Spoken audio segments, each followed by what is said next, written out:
요한복음 10장은 예수님께서 목자다, 나는 목자다 하는 그런 내용인데, 특히 11절에 보면은 나는 선한 목자이다 그렇게 말씀하고 있습니다. I am the good shepherd 그렇게 되어 있는데, 나는 선한 목자. 거기 보면은 두 가지로 그렇게 생각해 볼 수가 있습니다. 그 목자죠. 그 목자. 구약 시대 몇천 년 전부터 하나님께서 수없이 우리 사람들에게 약속해 주시고 또 약속해 주신 그 목자, 메시아를 말합니다. 그 목자, 그 목자. 그 다음에 그 목자가 선한 목자라는 것입니다. 좋은 목자. 그 한국에서 보면 왜 저 부모님들이 그 자제분들에게 그렇게 하는 거 보고 저는 어떨 땐 참 재미있더라고요. 한 80세 된 할아버지 할머니가 그 아들 할아버지 한 60세 되는데 이렇게 바깥에 나가실 때 보면은 애야 길 조심해라 그렇게 하는데, 어떻게 할아버지인데 아들도 애야 그러고 또 길 조심해라, 왜 그렇게 부모님이 자제분들을 못 믿어하실까? 사랑하는 마음이 많이 있어서 그렇겠지요.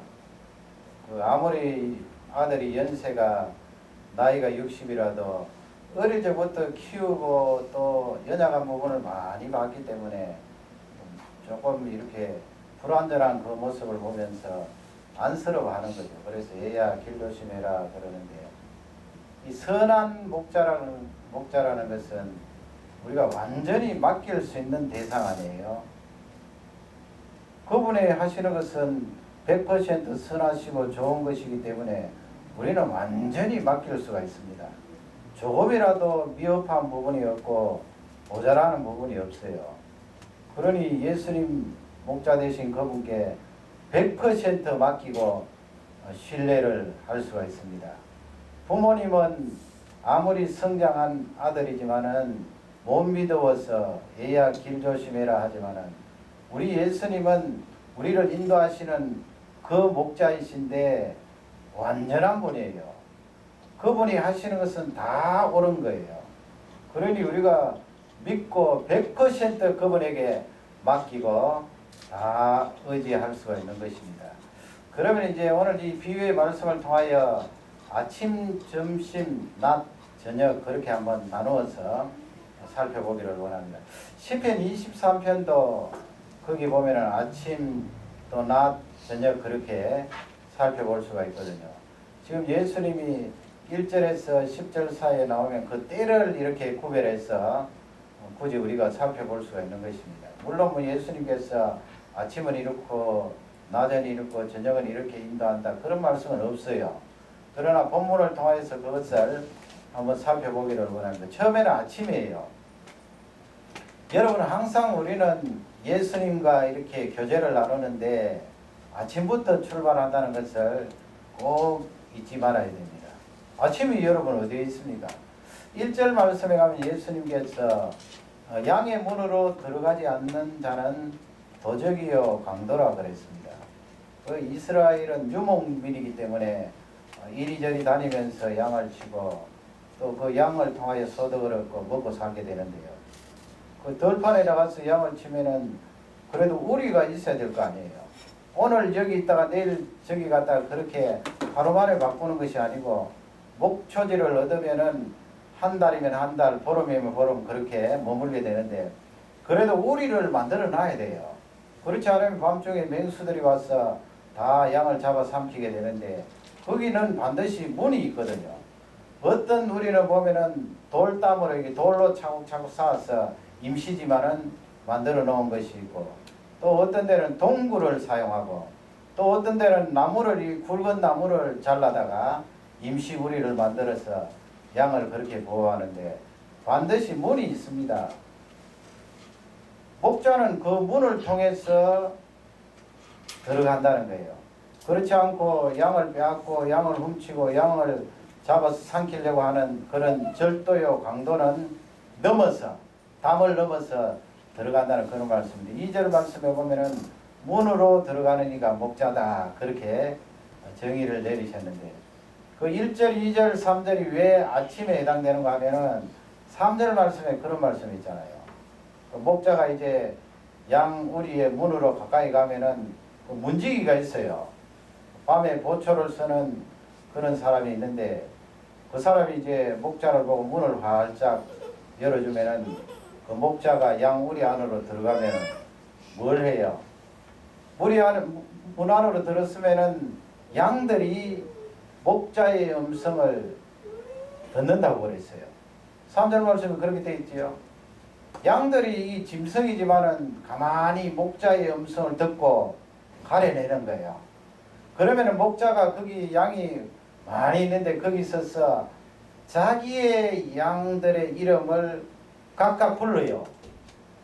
부르면은 뭐 예를 들면은 잔, 뭐 토니, 미셸 그렇게 부르면은 이 양이 그 이름을 듣고 한 마리씩 문 바깥으로 나가서 대기를 하고 있거든요. 이것은 아침이잖아요, 여러분. 아침이 아니고 뭐 저녁에 목자가 와서 양의 이름을 불러서 밤중에 끄집어내서 뭘 하려고요? 아침이거든요.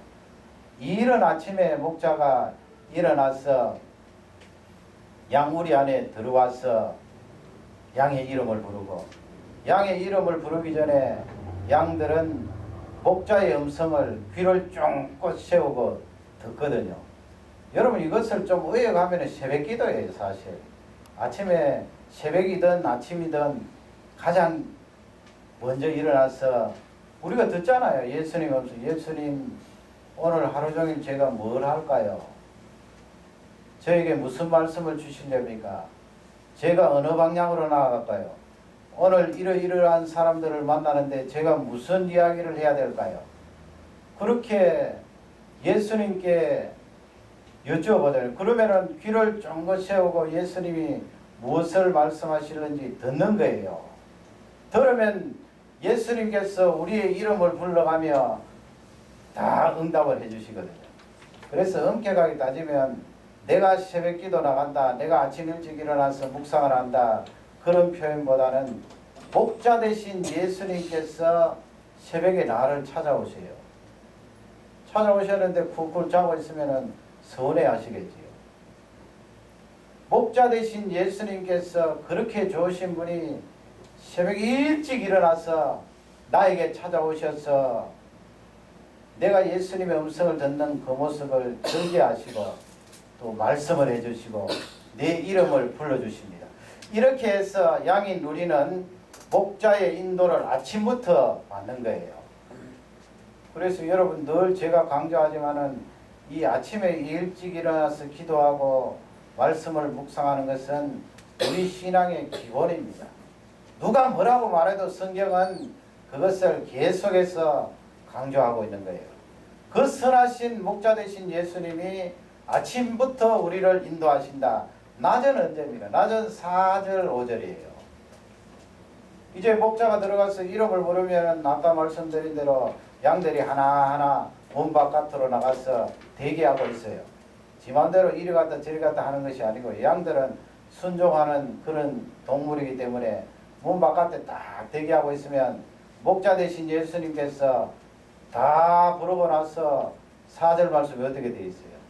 목자이신 예수님이 먼저 앞서 나가잖아요. 앞서 나가시면 이 양들이 목자의 음성을 다 알고 있기 때문에 목자의 음성을 듣고 그냥 졸졸졸졸 따라가는 거예요. 그게 낮이에요, 여러분. 목자가 동쪽으로 가자 그러면 동쪽으로 가고 서쪽으로 가자 그러면 서쪽으로 가고 목자가 인도하는 그 음성대로 양들이 졸졸졸졸 따라가는 거예요. 5절 말씀에 가면 타인이 자기 목자가 아닌 다른 목자가 와서 이야기하면 이 양들이 놀라서 다 도망가 버려요. 다윗은 시편 23편에 뭐라고 고백했습니까? 여호와께서 나를 푸른 초장으로 인도하시고 실만한 문가로 인도하시고 푸른 초장에 누이게 하시는도다. 낫 아닙니까? 하나님께서 목자 되신 예수님께서 나를 이 낮에 인도하시는데 그 음성으로 나를 인도하세요. 우리는 예수님의 그 음성을 듣고 따라가면 되는 것입니다. 세 번째는 이제 9절 말씀인데 저녁이에요. 저녁에 예수님께서 어떻게 하십니까? 그 9절 첫 부분에 보면은 나는 문이라 그랬어요. 나는 목자다. 나는 문이다. 그 저녁이거든요. 왜냐하면 그 다음 구절에 보면은 나로 말미암아 문으로 들어가는 자는 그랬잖아요. 구원을 얻겠다. 들어가는 거 지금 저녁이에요. 하루 종일 아침부터 목자와 함께 했던 양들이 쉴만한 물가에도 가고 푸른 초장에도 가고 하루 종일 목자의 인도함을 받아서 잘 지내고 이제 밤중 되면은 문 안으로 들어가야 되잖아요. 우리 안에. 나는 문이라 내가 서 있는 이 문으로 말미암아 들어가는 자는 구원을 얻겠다.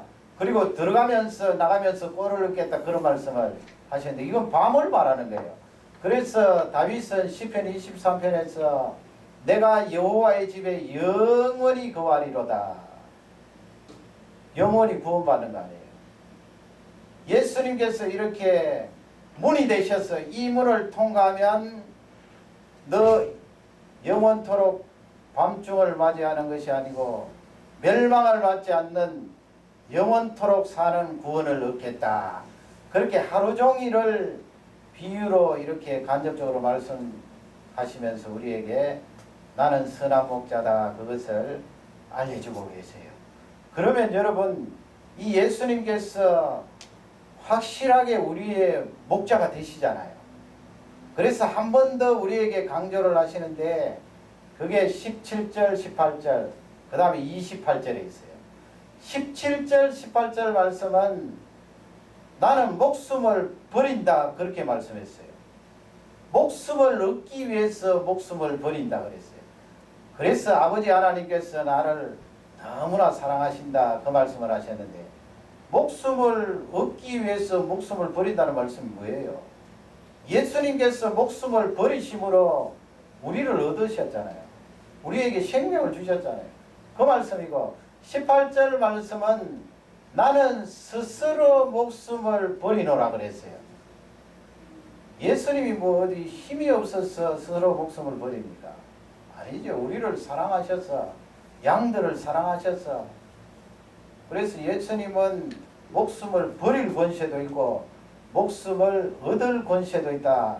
그런 말씀을 하셨는데 예수님은 우리를 위하여 목숨을 버린 참 좋은 목자시다 하는 것을 확실하게 우리에게 알려주세요. 이 세상에서 나를 위하여 죽어준 존재가 있습니까? 간혹 있겠죠. 부모님이 나를 위해 죽으시고 친구가 나를 위해 죽고 이웃이 나를 위해 죽고 간혹 그런 사람은 있지만은 이 예수님의 사랑하고는 또 달라요. 예수님은 나를 위해서 죽으셔야 되는 그런 분이 아니에요. 원래는 그분은 하나님이세요. 이 우주를 만드신 분이에요. 그냥 죄 가운데 있는 우리를 심판하시면 되거든요. 그럼에도 불구하고 그분은 스스로 자신의 목숨을 버리셨어요. 나를 위하여. 그러니 여러분 얼마나 선한 목자예요. 그분이 나는 문이라 말씀하실 때 그분은 확실한 문이에요. 구원을 얻는 확실한 문이에요. 그 다음에 28절 말씀에 가면은 뭐라고 말씀합니까? 내가 너희들에게 영생을 주노니 영원토록 멸망당하지 않는다 말씀하셨죠. 그리고 그 다음에 중요한 것은 너희를 내 손에서 빼앗을 자가 없으리라 그랬어요. 얼마나 확실합니까 여러분? 어떤 분들은 내가 예수 그리스도를 믿고 구원함을 받았는데 신앙생활 좀 등한시하고 또 말씀에 좀 등한시하면 하나님께서 기뻐하시지 않아서 나를 버리셨다가 또 내가 다시 깨닫고 회개하고 돌아오면 하나님께서 나를 찾으셨다가 버렸다가 말았다가 버렸다가 말았다가 이렇게 생각하는 분이 있는데 그렇지 않아요. 성경이 가르쳐 주시는 것은 예수님께서 나를 위하여 죽으신 그 선하신 목자는 나를 영원토록 붙들고 계세요. 그건 내 감정이죠. 내가 좀 신앙생활 등한시한다고 해서 내가 죄책감을 느끼고 내가 불안하고 두려워지는 감정 때문에 그런 것이지 하나님의 말씀은 선하신 목자는 나를 영원토록 붙들고 계신다. 누구라도 예수 그리스도의 손에서 빼앗을 자가 없다. 여러분 이 구원이 얼마나 확실합니다. 그래서 우리는 그 확실한 구원을 바라보고 나아가는 것입니다. 단지 내가 신앙생활 좀 등한시하고 헌신을 드렸으면 빨리 회개하고 하나님 앞에 더 매달리면 되는 거고요. 구원은 관계없어요. 구원은 이미 받았어요. 우리는 영생을 누리고 있어요. 영원한 생명을 얻었어요. 나중에 뒤에 가면 또 한 번 더 강조하시잖아요. 만유를 지으신 이 아버지 하나님의 손에서 너희들을, 하나님이 우리를 꼭 붙들고 계시잖아요. 예수 그리스도 때문에. 하나님 아버지의 손에서 너희를 빼앗을 자가 없느니라. 성부 하나님, 성자 예수님, 성령 하나님의 손에서 우리를 빼앗을 존재는 이 우주에서 아무도 없다 하는 것을 우리에게 확실하게 알려주고 계시는 것입니다. 그 선하신 목자 앞에 오늘 저녁에 또 기도하면서 승리하는 귀한 저녁이 되시기를 주님의 이름으로 축원합니다. 우리 다 같이 기도하겠습니다. 주님 가르쳐 주신 기도 한번 크게 암송하고 기도